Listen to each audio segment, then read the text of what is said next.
Madame, Monsieur, bonsoir et merci de nous rejoindre sur la première. Tout de suite, les titres de votre journal. La cruauté humaine n'a pas de limite. Des images d'un chien transpercé par des flèches à Huahine ont été partagées pour sensibiliser. Un cas qui ne serait pas isolé selon les associations de protection des animaux. Vous allez les entendre. Ce n'est pas un poisson d'avril. Le prix du carburant a augmenté de 5 francs depuis ce jeudi. Une hausse qui a quelque peu surpris les Polynésiens alors que la pandémie est toujours là. Une augmentation obligée pour alimenter le fonds de régulation des hydrocarbures, le fameux FRPH. On en parle avec vous, David Chang. À tout à l'heure. Un passeport vaccinal, tout le monde en parle. La IATA, l'Association de transport aérien international, réfléchit à une application mobile, une sorte de travel pass avec QR code pour faciliter le déplacement des voyageurs. La Polynésie a séduit Barack Obama. L'ex-président des États-Unis a proposé à Dick Bailey de lui racheter le Brando à Teti Arua pour une somme de 200 millions de dollars. Enfin, pour terminer, Manhi est actuellement sous les feux des projecteurs. Près de 200 rameurs sont sur place pour le Te Aitova'a, une course de V1 dont le top départ sera donné demain. La souffrance animale est une réalité que l'on ne voit pas toujours. Sur la toile, les images d'un chien agonisant fléché à Huahine génèrent de la colère. Des images choquantes. Les associations de protection des animaux ont fait circuler cette vidéo pour sensibiliser. Attention aux images qui vont suivre, elles peuvent heurter la sensibilité de certains. Stéphane Ratino et Hiro Tirurutua. Ce sont des images dont la lâcheté et la cruauté se passent de tout qualificatif. Un naufrage de l'âme humaine avec les animaux en première victime. Une vidéo rare, peut-être pas aussi rare que le type de sévices infligés. Il avait attaché son chien comme ça pour qu'il meure comme un chien. Beaucoup de bénévoles ont décidé de faire circuler ces actes sur les réseaux sociaux pour sensibiliser, crier leur dégoût. Car derrière tout cela, il est tout de même question de l'homme, de la négation de son humanité. J'ai pas pu m'abstenir. D'habitude, c'est pas du tout le message que veut faire passer l'association. On essaie justement, par la communication, par des échanges avec la population, etc., de modifier un petit peu le rapport que peuvent avoir les gens avec leurs animaux, justement pour petit à petit amener les gens à moins de maltraitance. La loi punit la maltraitance envers les animaux. La peine de prison peut aller jusqu'à 2 années. Les textes existent, mais certains militants s'interrogent au sujet de leur application. Carole Couturier va diffuser un guide pour agir, un pas à pas. Parce que le témoignage est essentiel pour que la justice sanctionne, mais parfois, la loi du silence impose son cadre. L'arsenal n'est pas si mal fait que ça, surtout que l'arsenal métropolitain, pour une grande partie, est applicable sur le territoire. Le problème, c'est de faire respecter les lois. Il y a des textes, mais personne ne les fait appliquer. Et quand on veut les faire appliquer, on se retrouve souvent face à un mur. Si on veut faire baisser la maltraitance, il faut que les maltraitants soient punis.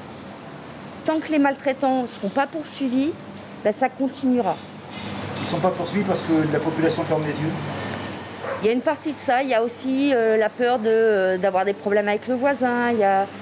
Des fois, c'est en famille. Donc, aller se fâcher avec la famille, ça peut être compliqué. Le traitement fait aux animaux est une question sociétale. Il est un marqueur de civilisation. La conscience de tous sera un début de solution. Et si une plainte est déposée, les contrevenants risquent 2 ans de prison et une amende de plus de 3 millions de francs. L'actu conso, vous l'avez sûrement remarqué, le prix au litre du carburant est en hausse depuis aujourd'hui. Une augmentation de 5 francs décidée vendredi dernier en Conseil des ministres extraordinaire. Le samplon passe donc à 126 francs le litre, 128 francs pour le gasoil. Une hausse qui en a surpris certains. Kaline Liénard et Dienko. C'est 5 francs de plus. Et qu'est-ce que tu veux que je dise? Pas le choix. Il n'y a pas le choix, on est obligé d'accepter. Résignation aujourd'hui à la pompe face à la hausse de 5 francs du litre de carburant. L'essence est passée de 121 à 126 francs et le diesel de 123 à 128 francs. En fin de compte, j'étais pas au courant, c'est à la caisse on me l'a annoncé. De toute façon, il faut mettre le carburant, donc ça change pas au quotidien, on n'a pas le choix. Ça fait rien du tout que ça augmente, ça baisse. C'est la loi de l'offre et de la demande. Avec le Covid, l'activité a baissé et donc la demande aussi et les prix avec. C'est ce qui s'est passé avec le confinement et la fermeture des frontières. Le prix du litre a baissé de 15 francs l'an dernier. Mais depuis novembre, avec la reprise de l'activité économique, le cours mondial du baril est en constante hausse. Là, on a une augmentation de 65% de prix, rien que la matière première, auquel il faut ajouter le transport, etc., qui lui aussi augmente en ce moment. Vous faites la somme de tout ça et vous arrivez à une belle augmentation. Je pense qu'on roulerait plus en voiture, en fait. C'est grâce au FRPH, le Fonds de régulation du prix des hydrocarbures, que les prix peuvent être stabilisés pour un certain temps en Polynésie. Et malgré cette hausse de 5 francs, le carburant reste toujours en dessous du seuil de 2012, où le litre d'essence avait atteint 182 francs. Et pour l'exécutif, cette augmentation des prix est nécessaire afin de préserver l'équilibre financier du Fonds de régulation des hydrocarbures, le fameux FRPH. C'est ce fonds qui permet de stabiliser le prix. David Chang. Oui, bonsoir. Et ce qu'il faut savoir, c'est que le prix réel du carburant fluctue chaque jour. Regardez, par exemple, ici, en métropole, l'évolution du prix de l'essence sur l'année 2020. Regardez la courbe, elle bouge beaucoup chaque mois. Ce n'est pas le cas en Polynésie. Regardez ici l'évolution du prix de l'essence et du gasoil depuis août 2020. Regardez, la courbe est droite et ce n'est qu'aujourd'hui qu'on constate une augmentation. Pourquoi augmenter les prix alors ? Alors, si le prix du carburant est en hausse chez nous, c'est que le prix réel du carburant a déjà augmenté. Depuis novembre, on l'a dit dans le reportage, il a augmenté de 65%. Et donc, grâce au FRPH, l'augmentation est constatée seulement aujourd'hui. Alors, comment ça marche, ce FRPH ? Pour faire simple, il faut dire que ce sont les Polynésiens qui participent à remplir ce fonds. On prend un exemple simple. Si on va faire le plein d'essence à la station, une partie de ce plein d'essence, une partie de la somme que vous paierez, ce seront des taxes qui seront tout de suite injectées à ce fonds. Et ensuite, une partie de ce fonds, il est estimé à peu près à 2,1 milliards de francs. Et une partie de cette somme-là sera utilisée pour lisser le prix des hydrocarbures et aussi en tant que subvention pour des professionnels, notamment les pêcheurs professionnels et les boulangers, Chiquita. Faut-il s'attendre dans les jours à venir à une nouvelle augmentation ? Alors, pas forcément, puisque le prix réel du carburant fluctue beaucoup et il est imprévisible. Notez par exemple que pendant l'arrêt total des activités l'année dernière, le prix de ce carburant a chuté. Aujourd'hui, avec l'arrivée du vaccin et l'idée d'un possible retour à la normale, ce prix recommence à augmenter petit à petit. Merci beaucoup David Chang pour ce décryptage. Autre sujet majeur, les frontières sont aujourd'hui fermées, mais leur ouverture pourrait être soumise à une obligation vaccinale selon la volonté des pays d'accueil. Du coup, les formalités à l'embarquement déjà nombreuses pourraient augmenter. Les compagnies aériennes s'intéressent donc aux applications numériques qui regrouperaient les informations sanitaires des passagers. Caroline Fari et Nicolas Suir.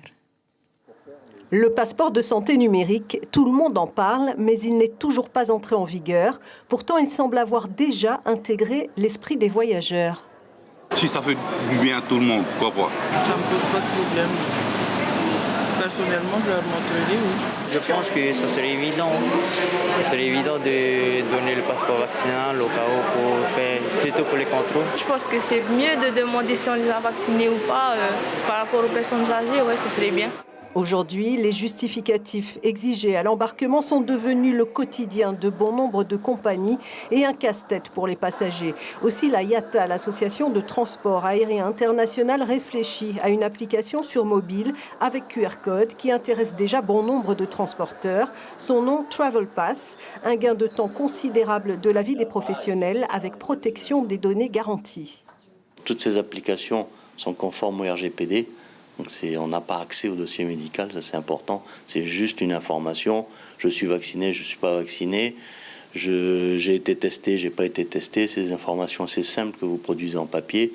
Sauf qu'au lieu de fournir un papier, il y aura un QR code qui permettra effectivement d'aller assez vite à l'enregistrement. Une personne qui aura quand même un papier et pas de QR code, elle pourra embarquer malgré tout ? Bien sûr, elle pourra embarquer si elle est conforme aux exigences du pays de destination.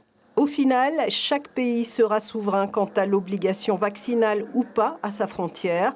L'Europe devrait d'ailleurs prochainement définir les critères d'entrée sur ses territoires. Les États fixent les règles d'entrée. Est-ce que vous devez être testé? Est-ce que vous devez être vacciné? Est-ce que vous devez avoir les deux? Et après, les compagnies aériennes, par exemple, vous citez le cas de IATA, les compagnies aériennes peuvent très bien mettre en place des outils ou des applications qui permettent de faciliter finalement ce passage et de digitaliser les documents qui sont produits par ailleurs. L'application Travel Pass pourrait arriver à la mi-avril. D'autres applications sont également à l'étude sur iOS ou Android. Et en ce qui concerne la Polynésie, les chiffres de la Covid-19 se stabilisent. 23 cas actifs, 6 cas supplémentaires ces dernières 24 heures. 3 patients sont actuellement hospitalisés, dont 2 en réanimation. Près de 24 900 personnes ont reçu la première dose de vaccin, plus de 8 600 la seconde. Quant à la grève de l'hôpital du Taoné, elle a été levée cet après-midi. La direction et les 5 centrales syndicales sont tombées d'accord sur l'application du protocole d'accord de 2019 concernant les reclassements et les promotions. Voilà qui referme ce chapitre santé. Également dans l'actualité, je vous le disais en titre, il faut croire que la Polynésie a le vent en poupe. Après le rachat de Nukutepiti par le milliardaire Guy Laliberté, c'est au tour de Barack Obama. L'ex-président des États-Unis a été séduit par son premier voyage au Fénois. Il a donc demandé à racheter l'hôtel Brando de Tetiaroa à Digbélé pour la modique somme de 200 millions de dollars. Noura Mourad et Heidienko. Leur rencontre date de 2017. Cette année-là, Barack Obama séjourne un mois entier à l'hôtel Brando, un séjour durant lequel il eut la visite de ses amis proches tels que Bruce Springsteen, Tom Hanks ou encore Oprah Winfrey. L'occasion à l'époque pour le jeune retraité de travailler sur son livre dont le tome 2 est en cours de production. Mais l'histoire ne s'arrête pas là. Après le célèbre acteur Marlon Brando, c'est à son tour d'avoir le coup de foudre. Et pour son retour, l'ex-président a de plus grands projets.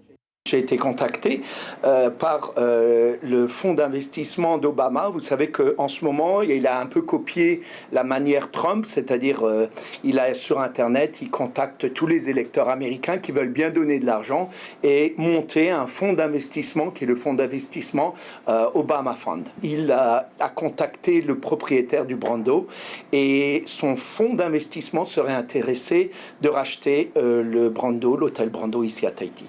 La levée de fonds récolte un grand nombre de soutiens. Oprah Winfrey y participe activement. Un investissement évalué à plus de 200 millions de dollars. Tetiaroa, une île dont le charme attire les plus grands. Sans transition, cette solution innovante pour les jeunes de 18 à 25 ans, une solution qui leur permettra d'augmenter leur pouvoir d'achat avec le concours de commerces locaux. Cette idée prend la forme d'une carte nommée Eurohiti Pass et ce sont les étudiants de deuxième année de BTS qui en sont à l'origine. David Chang, Jeanne Pequet-Pouira et Sandro Lee. Cette toute nouvelle carte nommée Eurohiti Pass permet d'obtenir des réductions chez une trentaine de commerces partenaires, cosmétiques, restaurateurs, sociétés de transport. Elle est réservée aux 18-25 ans, un bout de carton qui vaut de l'or pour ces étudiants. Cette carte Euro-Tahiti Pass, elle est très intéressante, surtout que nous sommes jeunes et nous allons dans le centre-ville pour acheter des choses, beaucoup de choses. Et cette carte nous permet d'avoir des remises et c'est tout simplement top. À l'origine du projet, ces étudiants en deuxième année de BTS Commerce International, ils n'ont pas pu effectuer leur stage à l'étranger l'an dernier. Alors ils ont lancé ce projet commun pour aider les étudiants suivants. C'est génial. Carrément, complètement, même pour nous d'ailleurs. Le projet repose sur l'aide européenne Erasmus++, et pour en bénéficier, les 16 étudiants ont monté leur association. L'association Eurohiti a été lancée justement d'un constat, on se rendait compte qu'il y avait peu d'informations sur les dispositifs d'aide européens en Polynésie. L'objectif est de soulever des fonds pour financer leur stage à l'étranger. Ils couvriront les frais de séjour, de transport et de loisirs. Voilà une belle innovation, en tout cas pour les jeunes. Et en ce long week-end de Pâques, les Tahitiens ont décidé de s'offrir du bon temps à Moorea. Les pensions de famille sont pleines. L'Aremiti et le Terevao ont été pris d'assaut dès le début d'après-midi, à tel point que sur les derniers bateaux de la journée, les hôtesses ont dû refuser du monde. Alors que les sportifs, les rameurs notamment, ont préféré Manhi pour destination, où les attend le Te Aito Manhi. Une course de V1. Sur place, c'est l'effervescence depuis l'arrivée d'une centaine de compétiteurs. Ils arrivent des 4 coins de la Polynésie. Sur place, Punuatuti. Ce matin marque le début de la préparation de la course Teito Manhi. Au quai de Paiwa, ce ne sont pas moins de 150 pirogues qui ont débarqué dès 6 heures, avec plusieurs délégations des îles Tuamotu. Kokura, Ahe, Takarua ou encore Anguirua, une organisation qui a demandé beaucoup de temps. Eh bien, on voit que la commune s'est bien mobilisée, la population et tout, donc tout le monde s'entraide et c'est génial. Donc tout le monde a été bien accueilli, il y a du monde qui est déjà arrivé. Donc on a les délégations de Kokura, Rutua, Ahe qui sont là, et Rangiroa, et des équipages de Pire et quelques rameurs de papeterie qui sont arrivés ce matin. Très bien organisé, on remercie nos partenaires, la commune. Un grand merci à notre commune, un grand merci aussi au pays qui a pu déployer le bateau pour nous. Et un grand merci aussi à nous, Manhiva, et la population, bien sûr, qui sont présents pour nous aider pour le débarquement du bateau. Pendant que d'autres déchargent les pirogues, quelques rameurs sont déjà sur le plan d'eau à s'entraîner pour le grand jour J. Pour eux, pas question de rentrer sans la médaille. Voilà, demain c'est bon, on est prêt pour demain, pour défendre notre île Takarua. On est venu à deux avec notre super vétéran. On compte sur lui pour le podium, et il est arrivé dernier, voilà. Et on est venu avec 8 rameuses pour la course de V6 qui va se dérouler samedi.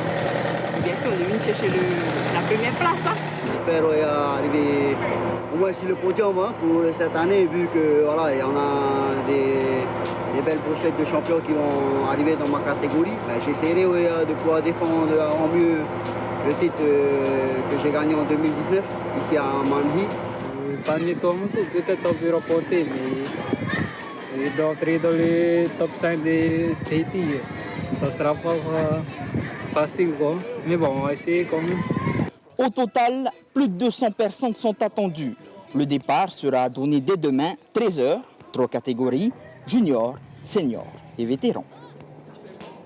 Depuis ce matin, tout le staff de Manhiva s'est mobilisé pour cet événement tant attendu par les habitants et surtout les compétiteurs venus tout droit des îles Tuamotu. Au programme de demain, une course de 20 km en V1 et tout cela sous un soleil de plomb et une mer d'huile. Il suffit de l'observer, l'ambiance risque d'être pesante. Autre challenge aux îles Soulevant. On vous le disait en début de semaine, Ismaël Houkena a préparé 7 nageurs pour un défi de natation au départ de Ayatea. Un relais précisément. Première étape, direction l'île de Taha. Hier, il s'agissait de réaliser le tour de l'île Vanille. Et ce jeudi, ils ont quitté Poutoru pour revenir à Uturua, soit 3 heures de traversée. On écoute Ismaël Houkena et Heymana Guyon au micro de Hitimanaki. Un peu long, il faisait chaud, pas beaucoup de vent. Surtout beaucoup de courants contraires, quoi. Depuis presque le début, donc on a nagé en sens inverse, donc on a sollicité les palmes, les bras et tout. Donc là, au bout du 3e jour, on est fatigué, mais quand on voit un accueil comme ça, ce qu'on a fait, c'est rien, quoi. Et là, quand tu vois une équipe que tu as bien préparée et qu'eux, ils sont là à t'écouter, que demander de plus? Que demander de plus? Enfin, tout à la team. Voilà, la finale est prévue demain avec une cérémonie traditionnelle au Marae Taputapuatea. On reste sur l'île Vanille pour clore ce journal.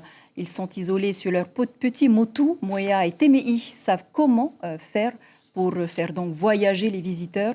L'une grâce à son talent culinaire et l'autre par ses créations sur bois. Rencontre avec Punuatoti.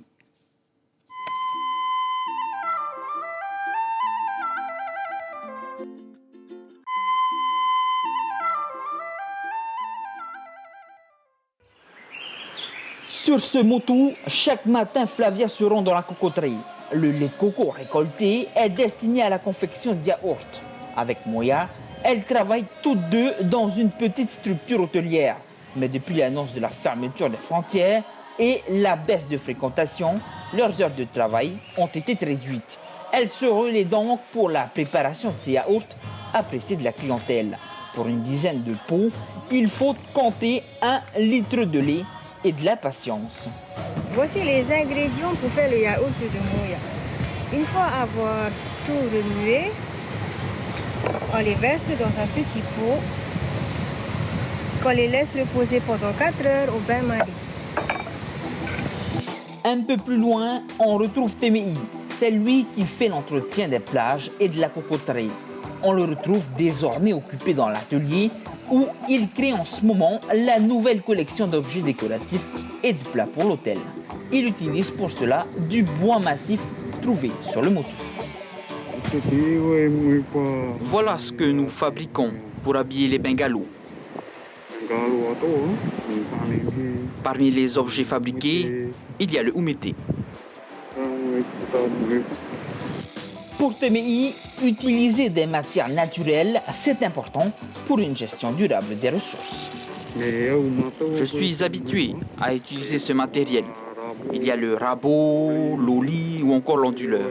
C'est le matériel que j'utilise. Pour cet hôtel, malgré une baisse de la clientèle, pas question de fermer. On fonctionne ici à effectif réduit.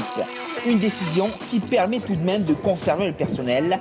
L'objectif de tous, maintenir au maximum les emplois salariés. Une initiative à saluer.